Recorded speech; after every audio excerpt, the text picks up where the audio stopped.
நம்ம Ashwin sweets and snacks export பண்றதுக்கு 7373041434 மற்றும் www.ashwinsweets.com கான்டாக்ட் பண்ணுங்க. செய்திகள் தொடர்கின்றன. காலி மது பாட்டில்களை திரும்ப பெறும் நடைமுறைக்கு எதிர்ப்பு தெரிவித்து சென்னையில் டாஸ்மாக் ஊழியர்கள் திடீர் போராட்டத்தில் ஈடுபட்டு வரும் நிலையில் திருவொற்றியூர் பகுதியில் திறக்கப்பட்டுள்ள மதுபான கடைகளை நோக்கி மதுப்பிரியர்கள் திரண்டதால் கூட்டம் அலைமோதி வருகிறது. இது தொடர்பான விவரங்களோடு இணைகிறார் நமது செய்தியாளர் பிரபு. வணக்கம். மேலும் விவரம். பிரியங்கா வணக்கம். காலி மது பாட்டில்களை வாங்க முடியாது என டாஸ்மாக் ஊழியர்கள் சென்னை மாவட்டத்தில் போராட்டத்தில் ஈடுபட்டு வரும் நிலையில் திருவள்ளூர் பகுதிக்கு உட்பட்ட திருவள்ளூர் மாவட்டத்திற்கு உட்பட்ட திருவொற்றியூர் மதுக்கடைகளுக்கு மதுப்பிரியர்கள் வரவேற்கக்கூடிய ஒரு நிகழ்ச்சி சம்பவம் நடந்திருக்கிறது.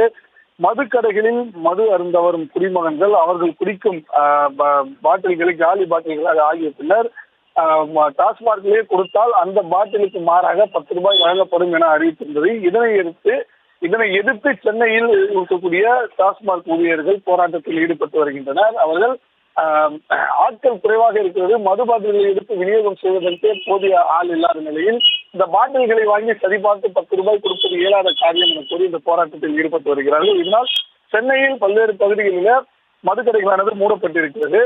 ஆனால் திருவொற்றியூர் இது முன்னாள் ஒருங்கிணைந்த திருவள்ளூர் மாவட்டத்திற்கு உட்பட்ட பகுதியாக இருக்கக்கூடிய சூழலில் இந்த திருவொற்றியூர் பகுதியில் மதுபான கடைகள் திறந்தப்பட்டிருப்பதால் பல்வேறு பகுதிகளில் இருந்தும் மதுப்பிரியர்கள் இந்த பகுதியில் இருக்கக்கூடிய மதுபான கடைகளை சூழ்ந்தவாறு கூட்டம் அலைமோதக்கூடிய ஒரு சூழலில் இங்கு மது அருந்து வந்து கொண்டிருக்கிறார்கள். இதனால் இந்த பகுதியில் பெரும் கூட்டமாக காணப்படுகிறது. பிரியங்கா, விவரங்களுக்கு நன்றி பிரபு.